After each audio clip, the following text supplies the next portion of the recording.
How's it going, guys? It's C at a Monday Night Raw review from January 7th, the first Raw of 2019. Let's get right with it. So, Raw starts off with a brawl between Bobby Lashley and Seth Rollins right in the backstage area. They go all the way up into the gorilla position. Then they go right to the stage while the entire Raw roster tries to go and break them up. They will be unsuccessful.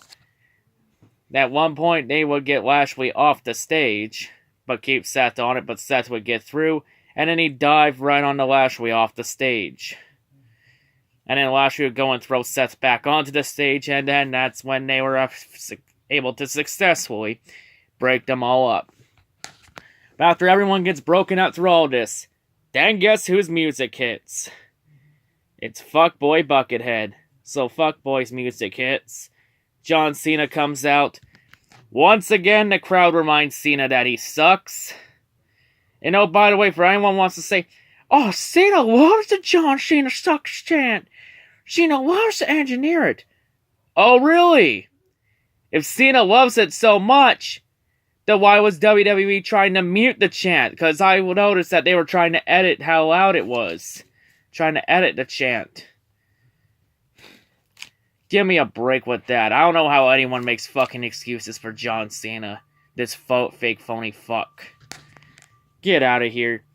I don't want to hear another excuse about John Cena unless you can give me a legit one. I don't want to fucking hear it. If you're just gonna make excuses for him, don't waste my time. So John Cena comes to the ring. John Cena! For everyone watching around the world, welcome to Orlando and Monday Night Raw. Oh, he said Orlando so that he could just get a cheap pop from the crowd. John Cena, welcome to the road to WrestleMania. Oh, so Cena must have watched my review last week where I considered January 1st the start of the road to WrestleMania.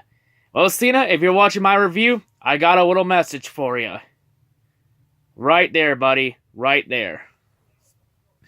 John Cena, road to WrestleMania is why Seth is fighting. No, dumbass, Seth is fighting because he has a feud with Bobby Lashley. Quit trying to spin the truth, dumbass. John Cena, and the road to WrestleMania, either step up or be left out. John Cena, oh, be damned to be left out. Oh, he said damn. He said damn. Oh. Yeah, Cena, you'll be damned if you're left out. You weren't even left out last year, Cena, because you ended up coming into Mania. And you got your ass kicked by The Undertaker. John Cena, there is one match that has a golden ticket. John Cena, nothing is handed to you in life. John Cena, I'm going to earn my ticket. You ain't gonna earn shit, Cena. Anything you have is gonna get fucking handed to you on a silver platter. Vince has fucking handed everything to you since day one. You ain't loyal to this company. The company's been loyal to you. It's been the other way around. You haven't earned a single bit of the success you've had. Your 16 world titles are a goddamn joke. John Cena, I declare entry into Royal Rumble match. Oh, he's in a Rumble match. Whoopee. So I gotta watch this fuckhead fucking eliminate 6 guys in a match again and last for over 20 minutes. Whoopee, we really needed Cena in another Rumble match, right? We really need this piece of crap in it. God damn it. So then Drew McIntyre comes out. Drew, of course, says he doesn't care about John Cena, about his haircut, his crappy haircut, or John Cena's, or who sleeps in Cena's bed or not, or who Cena's with, or what reality show Cena's on. Bringing up his breakup with Nikki Bella. And then Drew says that he cares about his 16 world titles. All 16 of them are a fucking joke. They're one of the main problems with this company. Cena's main eventing countless manias is something he also cares about. Cena deserved none of those manias he main evented. And we paid, and for those main events he did main event, we paid for a lot of them. We paid for all of them to where we watched the other guy we want to win lose to this asshole. JBL. Well, actually, I don't think... No, Triple H. Shawn Michaels. They lost to Cena in the main event. Well, at least Miz beat Cena in the main event of Mania 27. And Rock beat Cena in the main event of Mania 28. And then Cena beat Rock in the main event of 29. So yeah. And then Drew says he cares about Vince calling Cena the GOAT. Well, Cena's not the GOAT. And then Drew goes and says Cena is the greatest of all time. Oh, fuck off. Cena is not the greatest of all time. He's not the greatest at fucking anything. Actually, correction. There's one thing Cena is great at. He's great at making professional wrestling look as fake as possible with his shitty-ass matches. If anything, Cena is the most overrated wrestler in WWE history. Because anyone that has half a brain in wrestling knows Cena is over-fucking-rated. A lot of fans have John Cena as their #1 most overrated wrestler of all time. So then, John Cena, what's your point? So then Drew says that he's the most dangerous man in WWE and he's come for John Cena. John Cena, I was happy. Now I'm sad. You were already sad to begin with when the crowd roasted your bitch ass. You just pretend to be happy like the fake bastard you are. John Cena, you say the exact same promo along with everyone that's come at me the last 14 years. Yeah, everyone says the exact same promo because you are a fake phony bastard.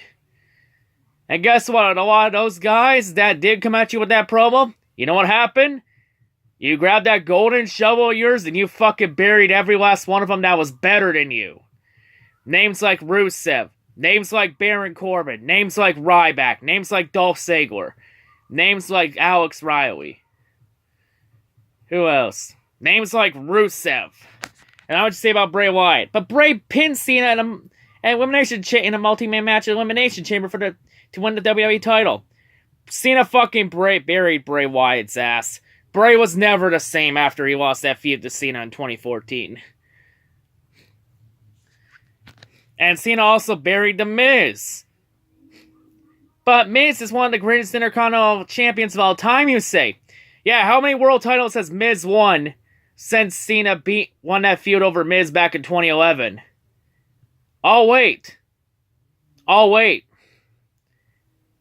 Done yet? If you said 0, the answer is 0. Exactly. And every other guy we've heard Cena pull politics on. Don't forget, he buried the entire Nexus in 2010. He buried 7 guys in one match against the wishes of Chris Jericho and Edge. Because, remember, that SummerSlam 2010 match? Cena was responsible for booking the ending. And Chris Jericho said this in one of his podcast episodes. He said him and Edge went to John Cena and said, let's put the Nexus over because they're the younger guys, younger talent, they benefit more from it. And Cena said, nope, Super Cena all the way. Golden shovel time. John Cena. So continuing on, John Cena. I had to leave so you could come up with new promos. Yeah, you didn't leave long enough. Honestly, you should just fucking leave WWE forever. Because no one wants your bitch ass here. John Cena. What makes you any different? Well, Drew was originally told to fuck off a few years ago, and then in the indie scenes, he turned out he didn't suck, and was actually a top wrestler when he was booked correctly. And that's why WWE brought him back again. So that he could actually live up to that Chosen One nickname Vince gave him 10 years ago. So then Drew says he's about to go, he'll show John Cena why. So both of them are getting ready to set the brawl, and then Leo Rush comes out with Bobby Lashley. And then Leo says something needs to be done about Seth Rollins. Because what Seth did was not okay. It hurt your little feelings. Something must be done about this pest. So then Seth says they're getting a lawyer and that Raw is being canceled until further notice. Oh, shut up. Shut up, Leo. You don't have that kind of authority. You are not the authority. So then Seth Rollins comes out and attacks Bobby Lashley from behind.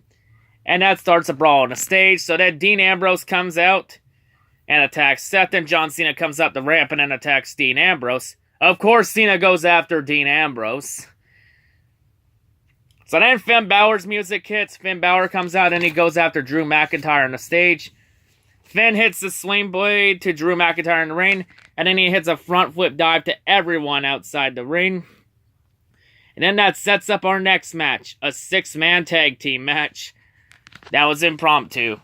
Between Finn, Seth, and Cena against Dean, Drew, and Bobby Lashley. So, to the match. Highlights and Cena fails in the match. Cena selling throughout the match looked like dog shit. Body's body slam was good along with Finn's 2 arm drags. Drew's sunset flip and basement dropkick were good along with Drew's squat vertical suplex. Finn's PY kick was good. And then after that, extend the cue for John Cena's bullshit Superman comeback. The same old shit shoulder tackles. The side slam that looked like garbage. That 5 merchandise shuffle that looked fake as fuck. So then Cena hits an AA to Dean Ambrose. But Drew hits the Glasgow kiss when Dean was able to get a tag.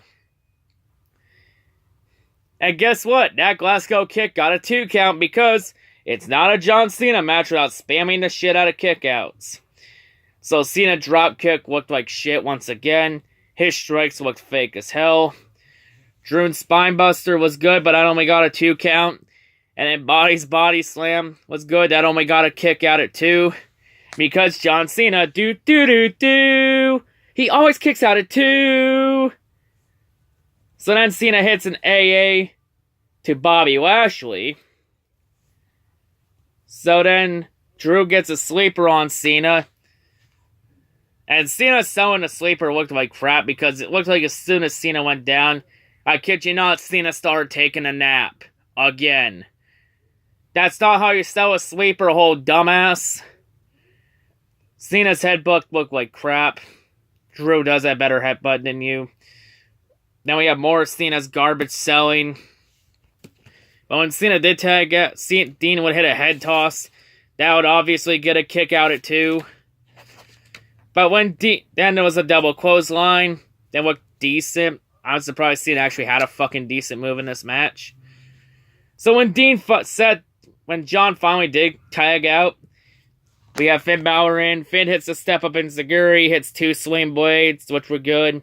Finn's double leg into a stomp was good too, along with his missile drop kick. Finn would hit a coup de grace on the Dean Ambrose. Cena would hit the AA on Drew McIntyre. Yeah, notice how in this match, Cena hit an AA to every single man in this match at least once. Of course you have Cena do that, because you gotta make him look strong. So then Bobby Lashley goes and then hits the spear on John Cena, taking Cena out of match. Then Seth goes, he hits a stomp on Dean Ambrose. Seth gets the 3 count for the win. Haha, Cena, you don't get to bury someone. You can take that golden shovel and shove it up your ass. So then after the match, for all 3 pose, I'm surprised Seth and Finn didn't do the you can't see me taunt to John Cena like Becky did last Tuesday. They then show on the Jumbotron Triple H backstage talking to both Bayley and Sasha Banks. So then Seth heads straight toward the back, which cues this week, on Unsolved Mysteries. We find out why Dean Ambrose turned on Seth Rollins. So after Seth and his team of Finn Balor and that dipshit John Cena were victorious against Dean's team, Seth sees Triple H talking to Bayley and Sasha Banks, as it seems Triple H paid no attention to Seth's match. So Seth, fed up with Triple H's shit, go ahead straight for the backstage area. And then Seth he immediately goes to Triple H and slaps his coffee right out of his hands. So Seth is addicted to coffees. So then Seth says he wants a match with Dean Ambrose for the Intercontinental Championship tonight. So then Triple H says he's got his match. But to make it better, Triple H tells Seth that the match will be contested under Falls Count Anywhere, where anything and everything will go. So we will revisit this area soon. And Triple H concludes by saying to Seth, welcome back. So we will revisit this story in a little bit. But continuing on, next up we get a segment. So right after commercial break, WWE then goes and then said they're going to honor Mean Gene Okerlund with a 10-bell salute. And then Hulk Hogan's music hits and Hulk Hogan comes out. Yes, you heard that correctly. Hulk Hogan is back, baby. So when Hogan comes out, he actually gets a pretty good pop from the crowd. You know, there was a lot of questions of how the fans would react to Hogan, because we all know about those racist comments he said. All I say was, you know what? Those comments happened a long time ago. Very long time ago. Honestly, that's the past. The past is the past. We're in 2019 now. Just let it go and move on. Just let it go. Grow up. So Hulk Hogan comes out to the ring. Hulk Hogan, let me tell you something, brother. I came out in character, because that's what Mean Gene would want me to do, brother. Because Gene cared about entertaining others, brother. So then Hulk goes and then plays a little tribute package of Mean Gene's most famous moments throughout his entire career. Of course, throughout the 80s and 90s when he was with WWE and WCW. And all the classic moments Mean Gene had with Hulk Hogan. So then after that package, Hulk Hogan, Gene was one of a kind, brother. I can speak for anyone that watches WWE or wrestling in general, brother. 'Cause we love you, Mean Gene, brother. Gene will always be in our hearts, brother. I will miss you forever, brother. Mean Gene, I know what you're doing up there, brother. You make it a tag team match with the Macho Man and the Ultimate Warrior against the team of Rowdy Roddy Piper and Mr. Perfect Kurt Hennig with Andre the Giant as the special guest referee, brother. You're probably fighting out back up there now with Gorilla Monsoon and Bobby the Brain Heenan, brother. But in heaven, you can only choose between the Fabulous Moolah and Mae Young, brother. Yeah, I bet you Mean Gene's having some fun up in heaven now. Gonna reunite some old friends. So then Hogan ends by asking, what you gonna do when Mean Gene O'Mania runs wild on you, brother? But yes, welcome back, Hulk Hogan. Hopefully we get more appearances of this. And hopefully my voice doesn't die from doing Hulk Hogan impersonations. I think that was a solid impersonation if you ask me. I think I pretty much nailed it. I think I may have said one too many brothers, but hey, it's Hulk Hogan. If you gotta do the Hogan impersonation, you gotta do the Hogan voice for when Hogan comes out. So continuing on, getting back on topic. Next up, we get a matchup for the Raw Tag Team Championships, which are contested under a lumberjack rules, which means all the tag teams are outside the ring to make sure the match stays in the ring. So Bobby Roode and Chad Gable defend against the Revival, Scott Dawson and Dash Wilder. Rematch from the controversy last week, where the wrong man was pinned in the match. So this matchup back and forth. So match ending, we had a brawl with all the tag teams outside the ring when they all got in a disagreement. So while the ref was distracted, Scott Dawson had a pin on Chad Gable. Bobby Roode will come in to help Gable get the advantage while the ref was distracted. Scott Dawson will get his foot on the rope, but the ref wouldn't notice. And Chad Gable gets the 3 count for the win to retain. So I guess this means this is going to lead to another rematch. Probably at Royal Rumble, knowing it. But yeah, another crap match. So next up, we get another one-on-one match. We get Baron Corbin versus Elias. Yes, these two have never been one-on-one before, until now. Unless they were at a house show. Correct me if I'm wrong. But this was actually a pretty good match back and forth. Match ending, Baron would go to throw Elias in the corner. Elias is going to reverse it, but Elias stops in the last second so he doesn't pancake the official in the corner. So while Elias stopped, Baron would take advantage of the distracted Elias and hit the end of days. And Baron gets the 3 count for the win. I guess this is really the official start of Baron-Elias feud now. So then next up, we get Braun Strowman in the ring. The return of Braun Strowman, who looks 100% after that successful elbow surgery. So Braun, of course, wanting Brock Lesnar in the ring for face-to-face. But Paul Heyman's backstage and appears on the Jumbotron with Brock. And Paul Heyman announces that he pulled the old promoter's trick called the card subjects to change trick. Hey, Paul, I got a trick for you. Either A, Brock Lesnar defends the title, or B, he can relinquish it and give it to somebody that will actually defend it. Because I think Brock's gone well over the 30-day limit. But I forgot, Brock gets special privileges, so he gets to be champ for 100 days without defending. So Paul then says that him and Brock are going to do their face-to-face with Braun from backstage while Braun's in the ring. But during all this, Braun would eventually goad Brock to come out to the ring. So Brock does come out. So Brock then goes, he attempts to enter the ring, and then gets off and leaves because Brock's like, hey boy, I reckon I already got my paycheck tonight, wasn't that? Mm-hmm. So why in the hell am I here right now when I can just go home now? Mm-hmm. Because I'm getting old and whatnot, and I can't do what I used to do in the ring. Mm-hmm. That's why I got a very limited moveset. Mm-hmm. But hey, at least Brock actually fucking showed up for a change. Like I said, only time Brock shows up is if the price is right. So then next up, we get a mixed tag team match. We get Apollo Crews and Ember Moon against the Team Trash Alicia, Jobber Mahal, and talentless Alicia Fox. Alicia and Mahal fails in the match. They're selling throughout the match, and their strikes look like garbage. Match ending, Apollo takes out Mahal. Ember hits the Eclipse on Alicia Fox. Ember Moon gets a 3 count for the win for her team. So another garbage match. But guess what on Raw? Now Raw has 3 worthless pieces of trash. Alicia Fox, Jobber Mahal, and fucking Super Cena. So continuing on. Yeah, and that's where Raw's reputation has gone. Straight down the toilet. Coincidence? I think not.